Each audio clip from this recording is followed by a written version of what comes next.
tumekuwa tukingoja the BBC Blood Parliament ikam. Na tulivyoiona tumesema kwamba really journalism is happening in BBC. They analyzed many things zenye this Citizen, KTN haziko analyze, such as the KDF when walikuwa in sight, such as people being given different orders by different bosses. Some of these orders were coming all the way from the prisoners events.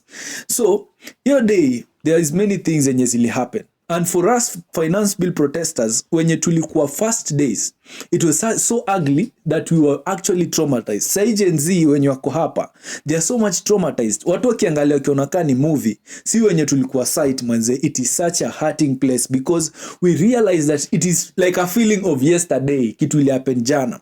So on that very day of 25th of June, kuna wase wenye wakufika kwa nyumba. Kuna wase wenye walibaki kwa barabara cause there were no cars. All the way from Ngong Road, ukiingia side ya Mombasa Road, ukiingia Thika Road, watu walikuwa wanatembea. And in Githurai, all these other places, there are no ways to go home. So imagine mtu mwenye anaenda all the way to Thika, atafika Kejani when there was no way to go home. So there was such a difficult place for people because on that same day there was the Githurai massacre that nothing happened.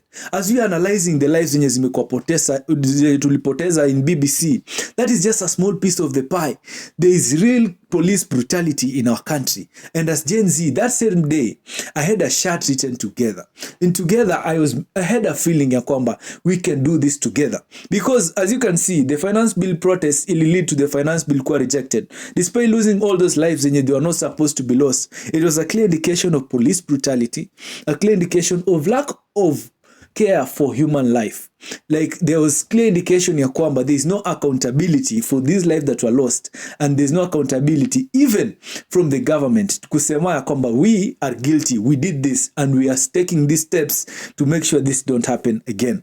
So there are many lives that were lost on that day, and we even mourned some of them. Kama Rex Masai in my podcast, we even mourned some of them because there are certain people wenye tulikuwa tunajua even before they went to the protests and they never went back home.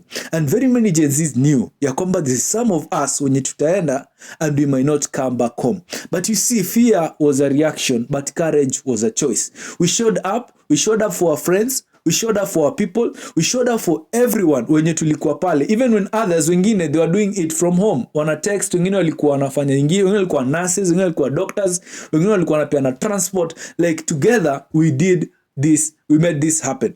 So what I can say is I like the citizen journalism yenye na happen in Kenya, because when this BBC Blood Parliament happened, many people got the video out of communication through the WhatsApp statuses, Twitter, everywhere. And people are now aware ya kwamba there is police brutality. There is awareness in the world, not even in the country, of this regime that prioritizes killing of Gen Zs looking for good governance and accountability. Others wase muniambie kwa comment section, what do you think is the best way forward? Because kama ni show up, we need to show up. We need to show up in voting. We need to show up in IEBC. We need to show up for our friends. Show up for our brothers and sisters. Others also like na kufollow. Best podcast ever, StoRynamosee.